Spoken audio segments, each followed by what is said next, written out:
And so the courier who had cheated death in the cemetery outside Goodsprings cheated death once again, and the Mojave Wasteland was forever changed. Mr. House's Securitron army took control of Hoover Dam and the Strip, pushing both the Legion and the exhausted NCR out of New Vegas. Mr. House continued to run New Vegas his way, a despotic vision of pre-war glory. The streets were orderly, efficient, cold. New Vegas continued to be the sole place in the wasteland where fortunes were won and lost in the blink of an eye. The courier, fair and kind-hearted to those in the wasteland, ensured that Mr. House would keep New Vegas stable and secure for future generations. Mr. House afforded him every luxury at his disposal in the Lucky 38, out of gratitude and a quiet sense of pride for his choice in lieutenants. Tabitha and Rhonda went east, through Caesar's Land. Occasionally, tales of their exploits found their way back west, though few believed them. Eventually, the stories concerning the duo were collected and published, and proved to be quite popular with children. Convinced that his time as a gunslinger was past, Raul made peace with the idea of growing old. After traveling with the courier for a time, he retired and settled down in Outer Vegas, where he would spend his days fixing ancient machinery. Mr. House showed little interest on the boomers, who eventually began venturing out to Nellis to meet and trade with travelers. The death of the Mojave Brotherhood came much too soon for Veronica, and in their absence, she felt truly lost. Yet in its wake, she took small comfort in her decision to remain by their side through their few remaining days. Their leaders destroyed by the courier, the fiends scattered throughout the wasteland. Without the organization of Motor Runner, Cook, Violet, and Driver Nephi, they were easy prey. Arcade was outraged by Mr. House's power play following the defeat of Caesar's Legion at Hoover Dam. Though he remained in Freeside for a short time after the Securitrons established widespread control, he eventually traveled back into NCR territory. Disillusioned with the followers of the apocalypse, he settled down in the outskirts of the Boneyard, where he worked happily as a family doctor. After Mr. House gained control of New Vegas, he sent a Securitron to Goodsprings as a token of appreciation for helping the courier. Victor was a mixed blessing, however, as he continually monitored the town for Mr. House. In the years following the destruction of Cassidy Caravans, NCR used evidence of the plot to blackmail the Crimson Caravan and the Van Graffs. NCR enacted strict trade laws with little resistance, strengthening their supply lines and their position in the Mojave.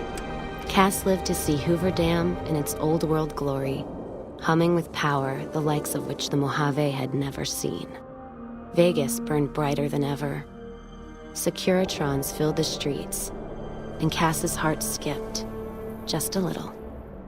Her last words were to the dam and to herself. We were going full speed ahead, but facing backwards the whole time. During the Battle of Hoover Dam, the Great Khans quickly evacuated Red Rock Canyon and headed north and east into the plains of Wyoming. There, they reconnected with the followers of the apocalypse and rebuilt their strength.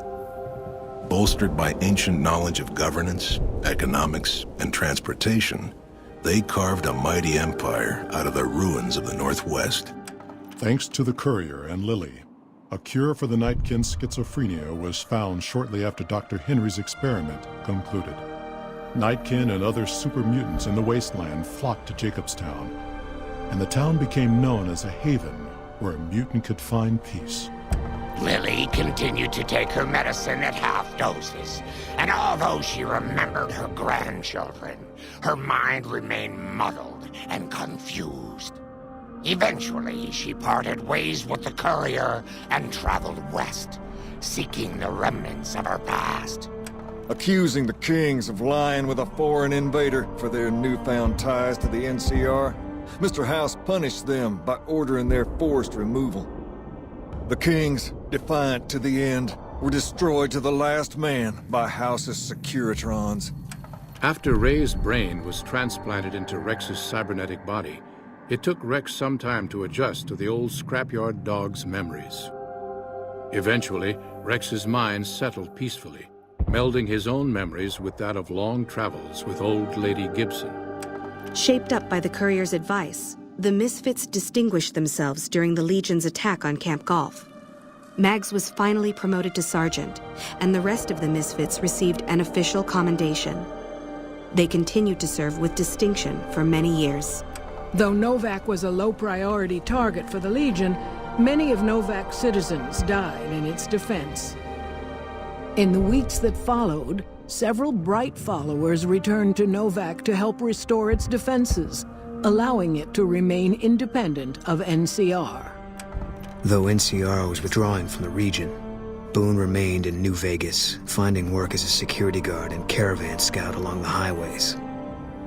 While he might have preferred rejoining his old unit, Boone couldn't bring himself to abandon the city where he'd met his wife. After Hoover Dam, the leaderless powder gangers at the correctional facility vanished into the wastes, leaving the prison empty.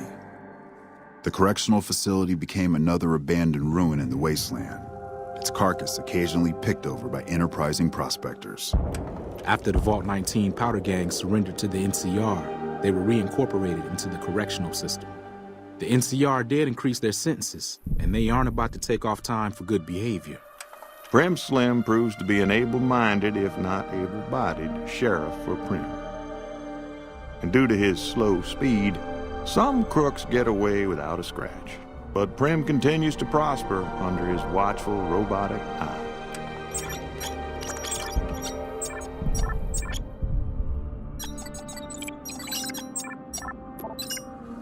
Due to the courier's intervention, Chief Hanlon abandoned his plan to sabotage the defense of Hoover Dam.